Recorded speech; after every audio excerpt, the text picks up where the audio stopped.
like another whole genre, which is fantastic. It like it's totally different. You know, it makes you think in a different way. You've got a different outlook, and it kind of gives you a more rounded kind of experience of giving talks by the end of your PhD. That was Claire Brandenburger, a researcher at the University of New South Wales School of Biological, Earth and Environmental Sciences, talking about the Postgraduate Research Forum Speakers program. And I tell you what, this is exactly the sort of thing that gets researchers into the heart of science communication. You're listening to the Physics Ed podcast. For hundreds of ideas, free experiments and more, go to fizzics-education.com.au. And now, here's your host, Ben Newsome. Yes, welcome again to the Physics Ed podcast. Hey, this week we're talking about just what it's like to be a scientist, to stand up in front of a general audience and describe your research. Imagine that. You've been working on some stuff for years and now you need to distill all your findings into just 3 minutes. Tell you what, it's almost like a business pitch in a lot of ways. You've got to be able to get your idea out really, really succinctly, very, very carefully, and still be remaining true to the science you've been doing. That's exactly what Hayden Schilling and Claire Brandenburger were doing at the Postgraduate Research Forum Speakers event, which I was lucky enough to be a judge in late last year at the University of New South Wales. So this, whilst is very much about the scientists getting their head together to be able to present to a general audience, it's not bad to think about this from your own point of view. You might be working at a school or a museum, a zoo, aquarium, wherever it is. You have to communicate your ideas very effectively. And these are two people who did exactly that. And what they learned is something that's very important for all of us as professional speakers and teachers. This is the Physics Ed podcast. Welcome to this podcast. And look, I know you guys have been very heavily involved in research in lots of ways. And what I might do before we even just get into what we're going to be chatting about, Claire, what is it that you research? I research introduced plants. So I look at plants that have been introduced to Australia pretty recently, like 100 years or so. And I try and work out how they've been changing since then. So I look at a range of different things and, just try to work out if they've been adapting to their new life. And Hayden, what's your thing? So I work with the New South Wales Fisheries Department looking at a species called tailor, which is a recreationally important species. I'm looking at how fast they grow, what they eat, where they live, when they reproduce, all the important things that you need to know if you want to make it sustainable in the future. Fair enough. Now, we all got to meet at University of New South Wales because you're involved in the School of Biological, Earth and Environmental Sciences. Did you just call it BEES for short? Just out of interest. Yes. Yeah, it can be a bit confusing when you tell people you work for BEES. But yeah, BEES is the way we call it, so that's good. Yeah, so about a month ago or something like that, there's this really cool competition that University of New South Wales puts on, which is a 3-minute thesis competition. And both of you did a fantastic job in trying to distill all this information, all this research that you've been doing down to a 3-minute pitch effectively to a general audience. And I just really wanted to get you guys on because I wanted to just find out what it was like trying to pull that together, what you thought would work. And clearly there were some things that generally did work and sort of that type of thing. So Claire, you're working with introduced plant species, and just out of background, I did do a bit of that back in the day, doing environmental restoration in bushland areas in Sydney. So got a bit of affinity to some of the work you did. And by the way, Hayden, I did a lot of diving and checking out for fish populations around Botany Bay through my third year at uni. So in a weird way, I kind of, I know you guys are doing a little bit, but not to the level that you've been doing. So when I'm just thinking back right now, Claire, when you put together your this is my 3 minutes. I mean, what was going through your head when you first had to at least construct it? I think the main thing was just to make it interesting, but simple, but not too simple. So you want to get across some level of the amount of effort that you've put into your research. I actually spent quite a lot of time making my slides. So we had, they said possibly about 3 slides. So I spent a lot of time making my slides because I wanted them to be very visual. I didn't want a lot of text.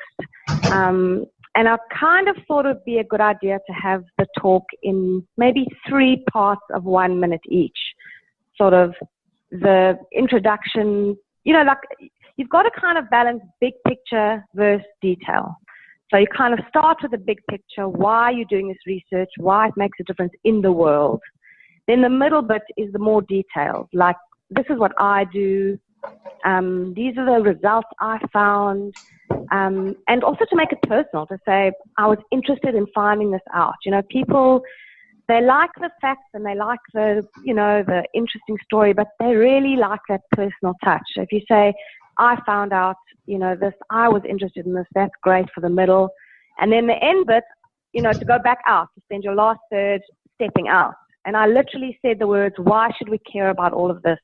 And that's how I ended, because I kind of think a lot of talks I've been to, you hear the details and they sound interesting, and then the talk ends and you kind of say to yourself, but why should I care about all of this, you know? So that was kind of my thing. It was like a bit of an hourglass shape. Start big, go to the detail, and then go out again. And then, yeah, as I said, I spent quite a lot of time on my visuals. Especially the beginning, I think it's good not to have too much stuff on the screen. So I just had one picture of the beach where my plants grow, my topic, which I also had a very small heading, just the evolution revolution, which is kind of a little bit casual, you know, no major terms in there.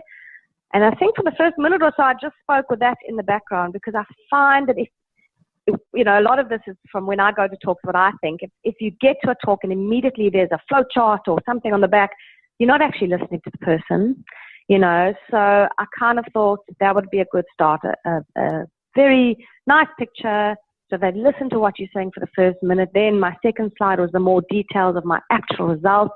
And then people, you've kind of got them hooked a little bit, you know, and they're listening. There's some pictures to kind of help them put things into categories, and then out again to sort of a very, you know, gentle end with respect to what's on the screen.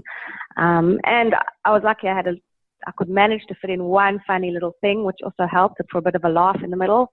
But that's quite a challenge for 3 minutes, you know, to try and get that in. But that helped a lot, you know, after I'd done quite a bit of, you know, all my different results, and you feel like you may be losing some of the audience, to bring them back with something funny or even just something interesting or an anecdote helps to kind of, you know, bring them back. So those are all kind of all my behind the scenes thoughts. And you did a fantastic job with this, especially, you're right at the introduction, it was just talking with just a simple slide behind you and people got to focus on you. In fact, I'm the same as you. I've been doing a number of programs, a lot of presentations where people spend a lot of time on this elaborate slide where, to be honest, you got to decipher it, and now you're not concentrating on the person. Now you're trying to work out what the equation actually means, and hang on, that's the thing I don't really understand, so now I have to think about it even harder. Now I've missed what they just said.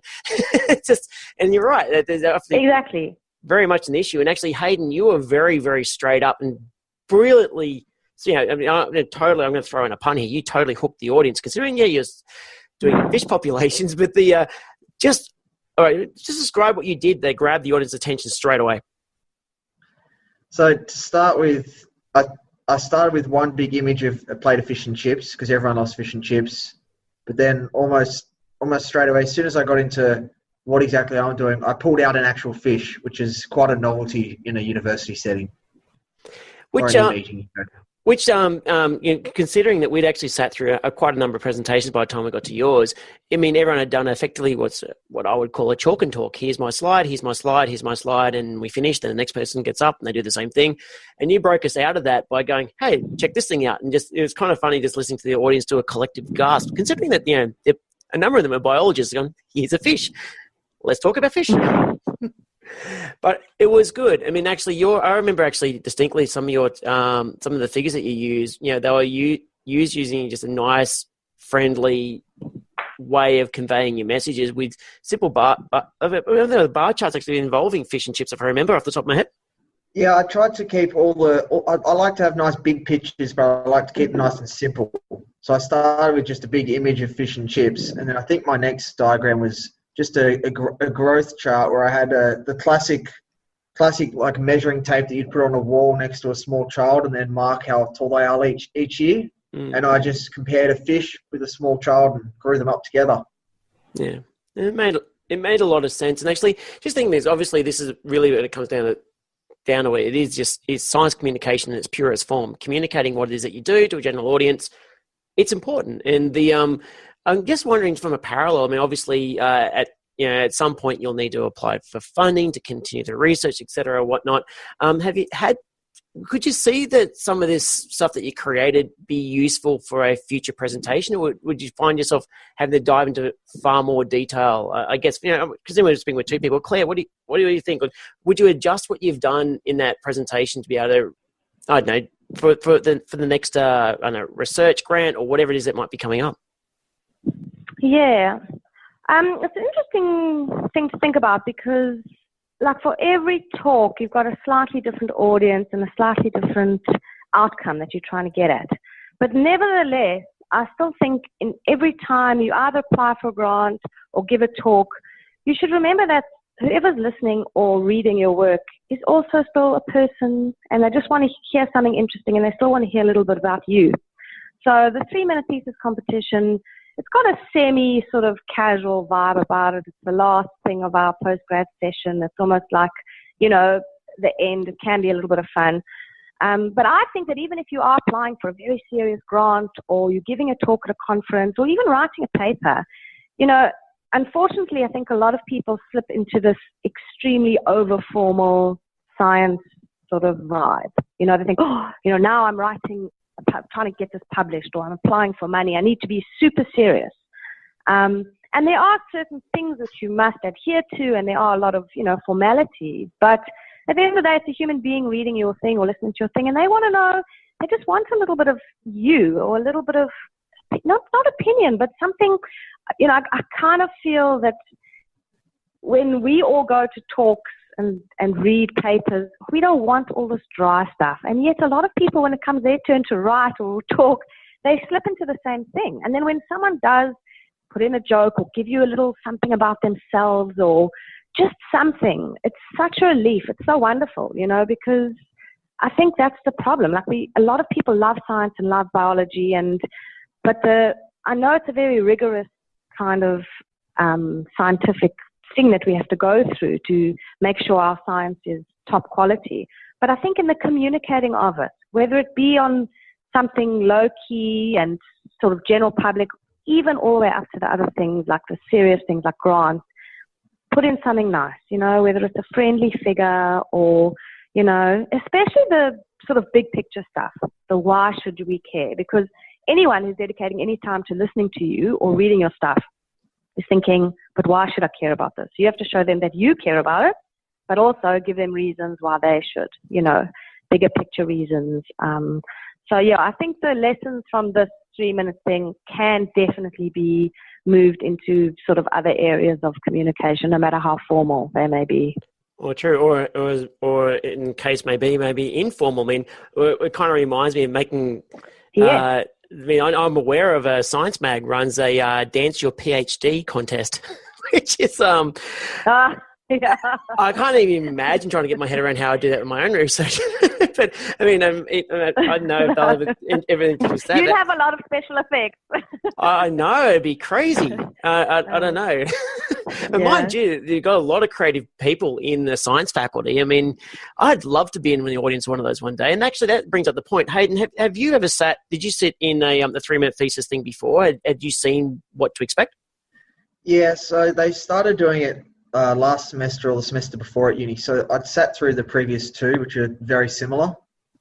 Yep. So I had a little bit of idea what the format was like and how much stuff you could fit into a good talk and how much attention everyone's paying. Fair enough. And how about you, Claire?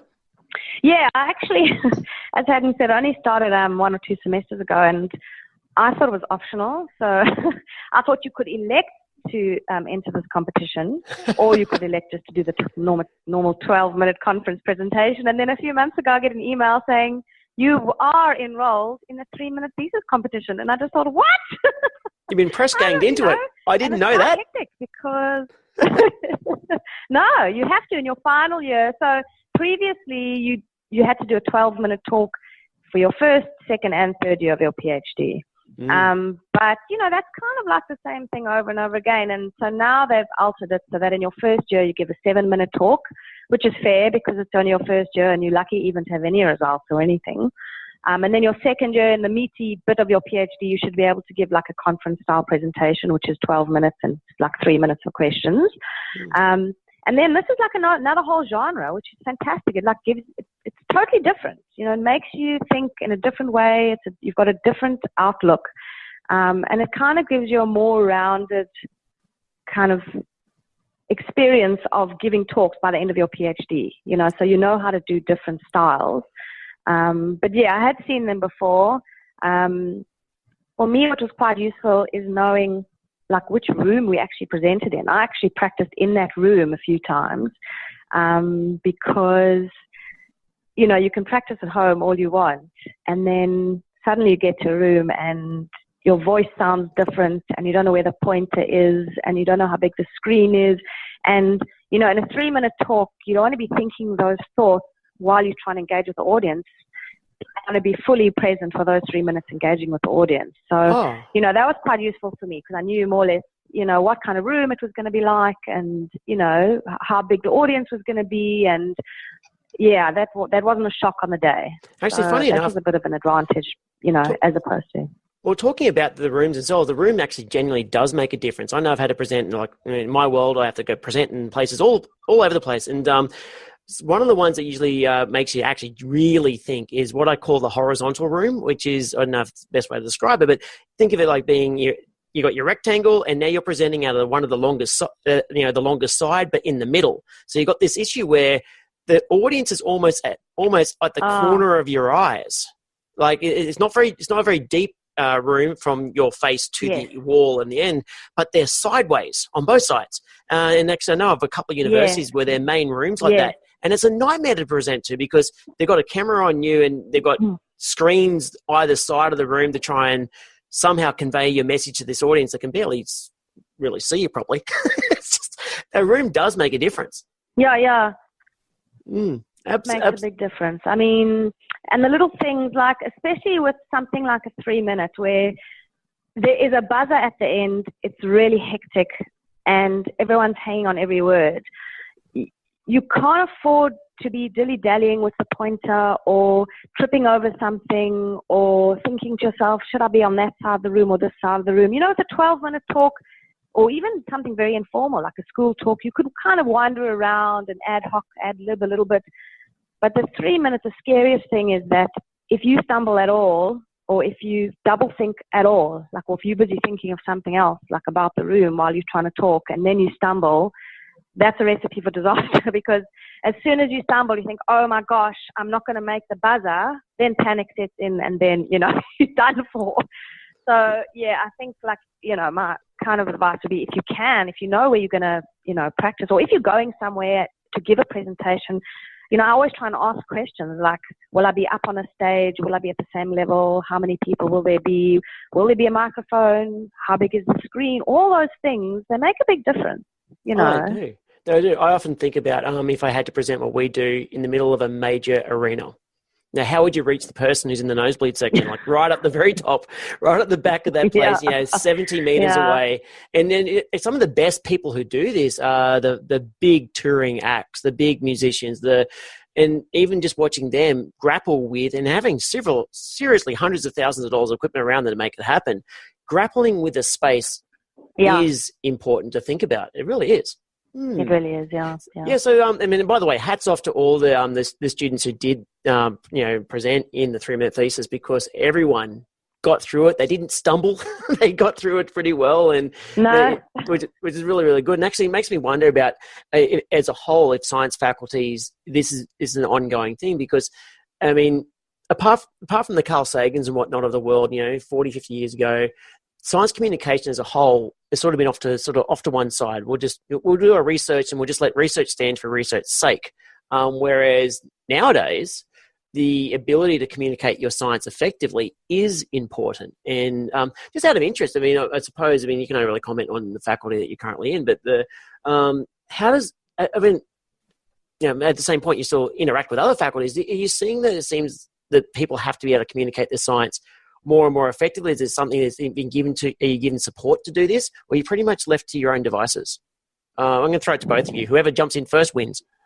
So from what I've seen, it's becoming more and more easy to get involved with community science communication wise.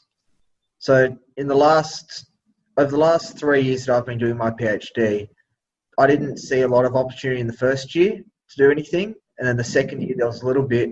And then this year, I've actually done 3 or 4 different things in the last few months. And they've all been lots of fun. And you can just see people's eyes light up when they learn something. It's quite impressive. It's becoming more and more common that the whole faculty's trying to reach out and engage more. Yeah, definitely. I totally agree. Like, there just seem to be many more things on offer, much more support from the university to try and get us to do things like this. Even just having this 3-minute thesis competition, it's a change in attitude, a change in thought.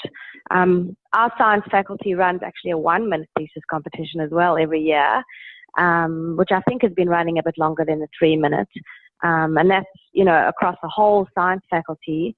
I'm not sure how it goes in other faculties. I know in science, definitely it's becoming hugely important, and not just, presentations, but especially written stuff, blogs and having a web page and, tweeting, all that stuff as well. Jumping on podcasts. It's yeah, exactly. And it can only be a good thing. It can only be a good thing because, like, we all do science or biology because we love it. And it kind of feels a bit selfish to keep it all to yourself or bury it in these, like, very sort of unreachable papers. And it's important as well. Like, it's important just for the higher knowledge of sharing science and sharing biology. But it's also got, logistical importance, because if the public don't care about science, they're not going to fund science, So it's like a self-perpetuating thing. If you have people who care, and if you have people who think that cool things are being done and they care about that and they're interested in it, it filters through the whole of society and eventually back to science with funding and with opportunities and even with kids, like kids who think science is cool or biology is cool, or, that is super important. And that's something which, we can help with. I've been to talk at a few schools, and sometimes I think if one kid out of those hundreds suddenly thinks, oh, maybe I can be a scientist, like, that's enough, just that one kid hasn't thought that they could be, or hadn't even considered how important plants are, or hadn't even considered that, you can be a mom and a scientist, or anything like that. 1 out of 100, then it's kind of worth it. You've done your bit, because that's the other thing. I think most of us have had someone along the way who's inspired us, and you kind of want to be part of that, and it's so satisfying. As Hayden said, you just see someone's eyes light up, I completely agree. I mean, like, it is getting people's eyes to light up. And yes, it's awesome that we have the ability to be able to inspire the next generation of scientists to come through. And that 100% is going to happen with talks such as yourselves, doing it's all over the place, 100%. But also what you just said about the science literacy themselves, be able to interpret newspapers, magazines, TV, articles, whatever it is.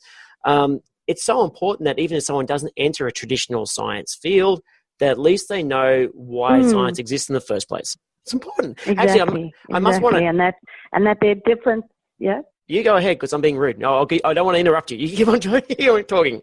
No, I actually forgot what I was going to say. That's okay. I was going to say, it's good that there are different channels. There are different channels for people to access science, whether it just be a couple of tweets a week that they want, or, a blog or a podcast, or things that fit into their lives. Like, there are many different ways to access it now, which is excellent. Now, not to put you guys on the spot, but I actually would like you to consider, have you heard of Famewave? I think I have. Is that the British one? That's the British one. Yeah, you got it, Hayden. That's it. And I think you're clear, but so the British Council put on Famewave, I think back in 2005, I believe, something like that. Might be the case. And the idea is to get, scientists to communicate what they do. And funnily enough, it's in 3 minutes as well. And Famewave is coming to Australia next year. And I reckon you guys should consider having a look at that. Oh, yeah, so funny, because people are like, oh, you look so relaxed in your 3 minute thing, And I was like, you have no idea. Fear was my motivating factor. I think I rehearsed that thing 1,000 times. My dog knows how many thousands of introduced plants there are in Australia, because I've told her about 1 million times, practiced in the room, the whole work.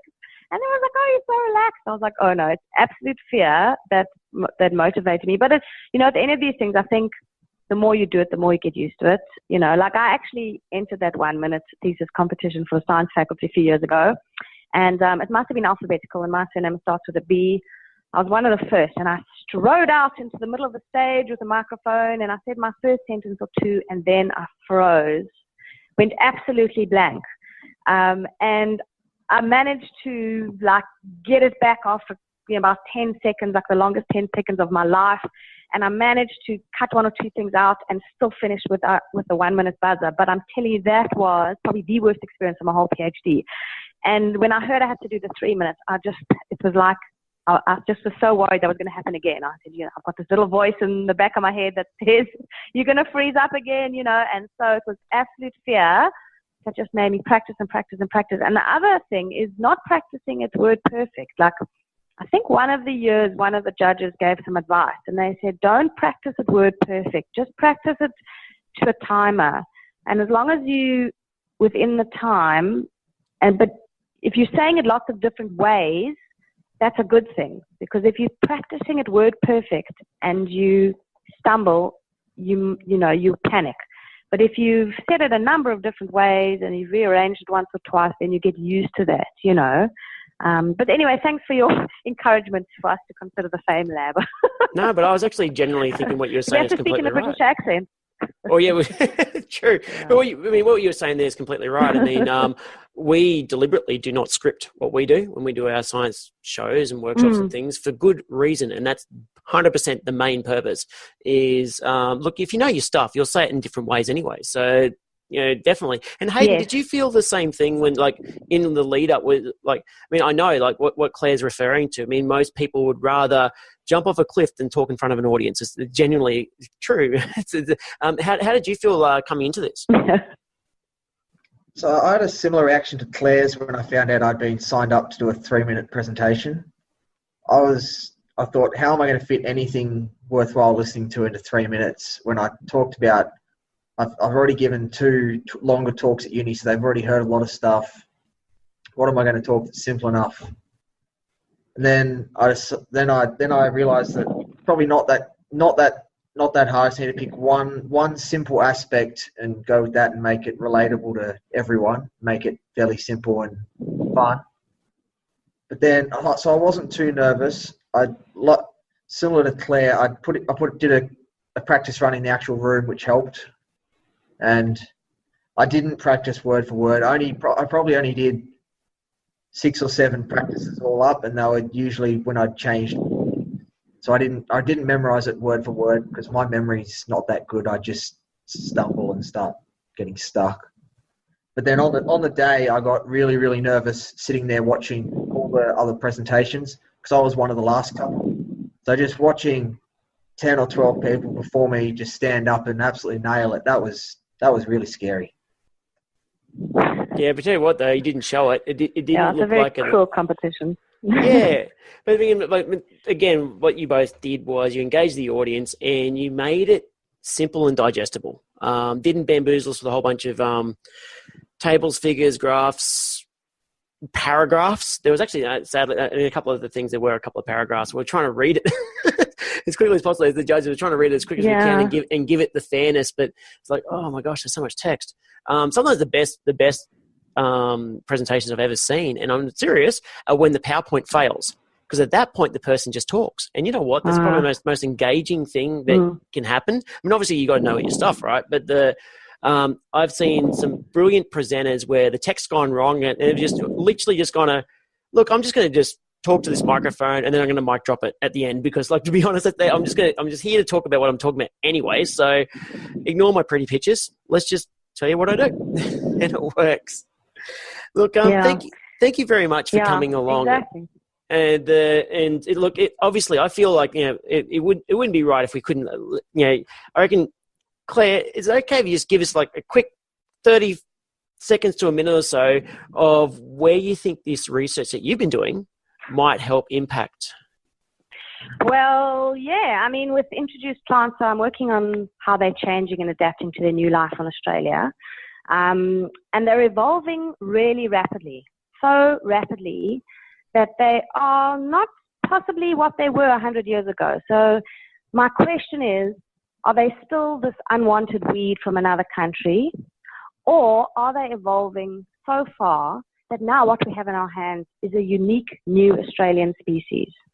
And the bigger picture with that is that the bad news is that if introduced plants can evolve so rapidly, then even if we try and control them, they're going to outcompete us. They're going to keep evolving and, keep being more and more successful as time goes on. So that's the bad news. The good news that I think, is an outcome of my research is that if plants can evolve so rapidly, 100 years, and we're on our way to a new species here, then maybe they can adapt to new conditions created by climate change, because the climate's changing fast. Mobile species can move, plants not so much. So, it's either adapt or perhaps go extinct. So if they are evolving so rapidly, that gives us a bit of hope. Maybe they can actually adapt in their place. The final thing is, if these plants are becoming a new species, then we might have to change the way we look at introduced species. Most people are against them. I'm against them. They shouldn't be here. We brought them here. But now, we could be hosting a new, unique species that you can find nowhere else in the world. And so instead of pulling it out, maybe we should be protecting it. And that is, quite a switch of feeling about these plants. So, yeah, I'm really lucky. I mean, I love the research, and it's got these, bigger picture things as well, which is really interesting. Totally so. And actually, whilst a little bit controversial, I know that there was a farmer shown on Australian Story who completely transformed his arid, desolate, dying property into this small oasis by actually putting in almost noxious weeds into riparian areas of the space. Did exactly what they shouldn't do, right? It was freaking out everyone.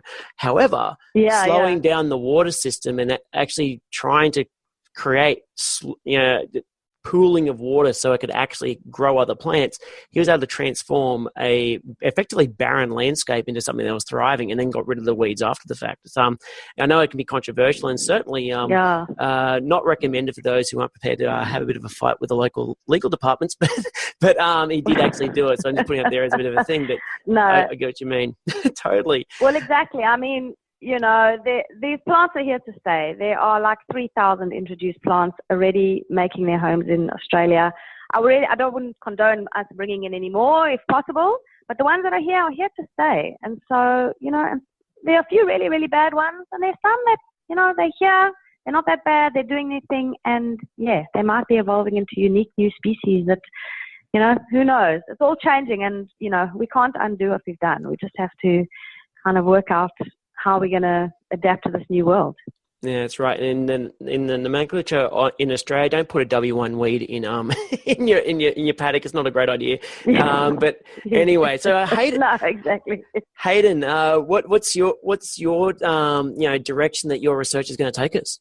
So my research is all about fish in the future and the future of our marine environments. So increasingly, there's demand for more and more fish to be taken from the ocean or farmed just to supply enough food that people want to eat. So my research is ensuring that for at least our local stocks, there's going to be enough that we can continue harvesting and harvesting at appropriate levels in terms of making it a sustainable industry. And the techniques that I'm analysing these with are going to be applicable to basically any fish stock in the world. So it's all going to come together and make it easier and easier for governments around the world to regulate and ensure that there's going to be the same amount of fish in the future as there is today, and we're going to have enough food for everyone to share around. And it also goes into educating the recreational fishermen who are out there catching these fish about why it's good to put the big fish back, or why you need to put the really small ones back as well. And why you only should really take the amount you're going to eat, not just catch them because you can.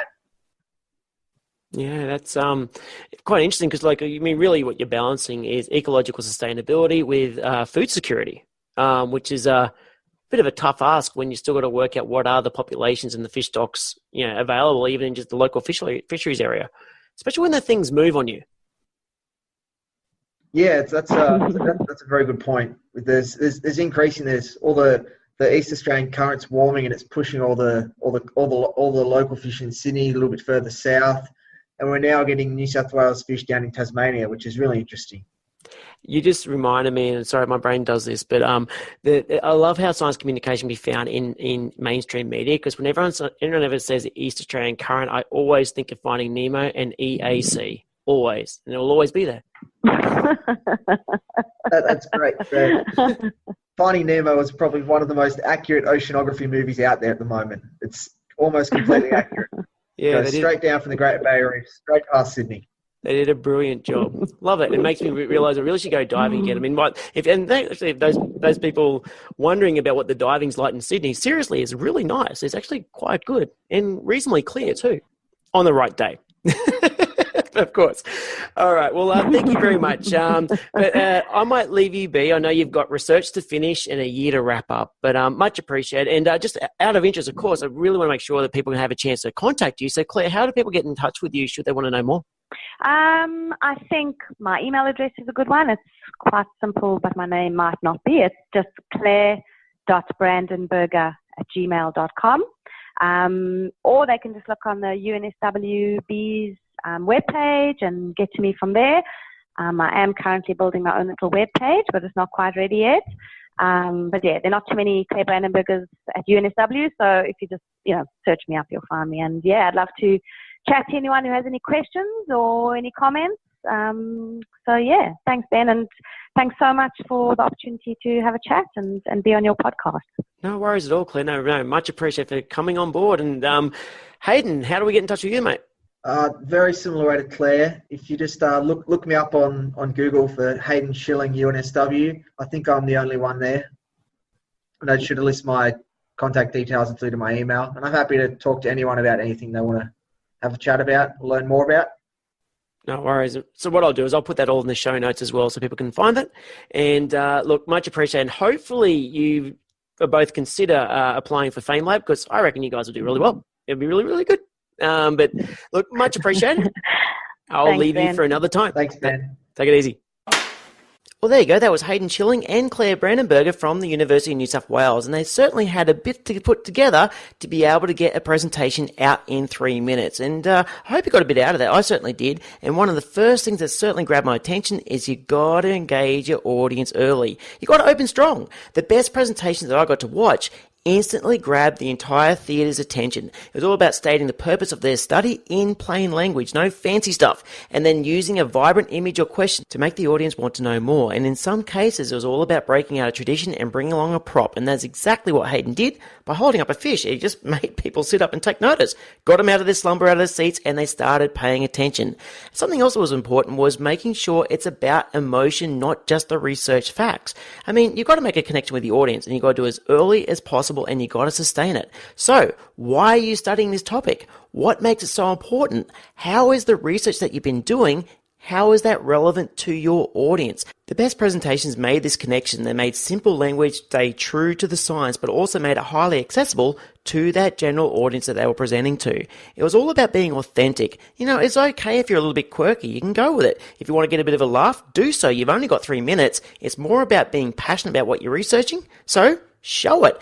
Your job in a 3-minute pitch like that is to be memorable. Your job is not to be beige. And you know what? One of the other things that came out was you want to keep your slides simple and few. This very much is about less is more. If you only got 3 minutes, it's far better to only have a couple of slides with a single image or a photo to talk to rather than a whole bunch of slides filled with text and worse, numbers that don't mean anything to anyone. I mean, obviously, if we've got a bit more time, we can sit down and work out what are those calculations that you're presenting us, but we've only got 3 minutes. It's really hard to distill all that information on a slide if it's way too busy. By having less information on your slide, the audience can concentrate on you as the presenter rather than you as a narrator of text. No matter what, keep in mind that there are very, very, very few people who are ever remembered for their slides. Now, another thing that came up is how do you use graphs effectively? It's so tempting to cram in as much data and figures as possible into a PowerPoint slide. However, doing so can actually detract from your overall presentation. Think about your audience's point of view. They've only got 3 minutes to understand your concept. So, don't make them digest tables and figures and graphs unless you absolutely feel it's absolutely necessary. And you know what? If you're going to, Describe what each component of the graph or that equation actually represents. Otherwise, you're kind of just hoping for the best. You're just hoping that the audience has the background to understand the information that's being presented.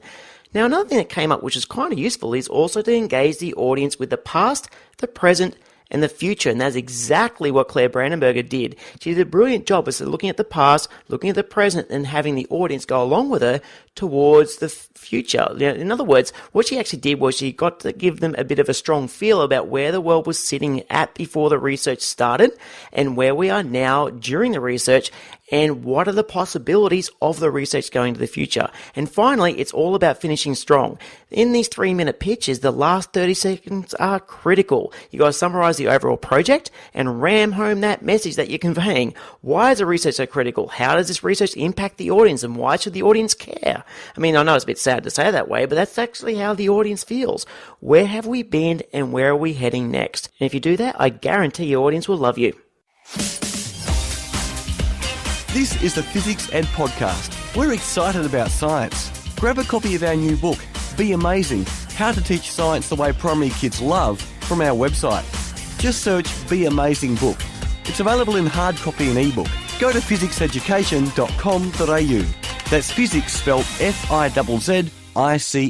Well, that just brings us to the end of yet another Physics Ed podcast, but we've still got more to come. Next week, we are speaking with Mark Wildman, who is the founder of Sublime Science and a TEDx speaker. So, considering what we just listened to, he knows a bit about presenting science to a massive audience. So, until then, I hope you're making your science lessons awesome, engaging, and everything else that your students want them to be. And I hope you're having fun doing it at the same time. You've been listening to me, Ben Newsome from Physics Education, and you've been listening to the Physics Ed podcast. I'll catch you next week. You've been listening to another Physics Ed podcast. We're excited about science. Subscribe to us on iTunes to download the next episode as soon as it's released. And don't forget, for hundreds of ideas, free experiments, our new Be Amazing book and more, go to pizzics-education.com.au. That's physics spelled F-I-Z-Z-I-C-S.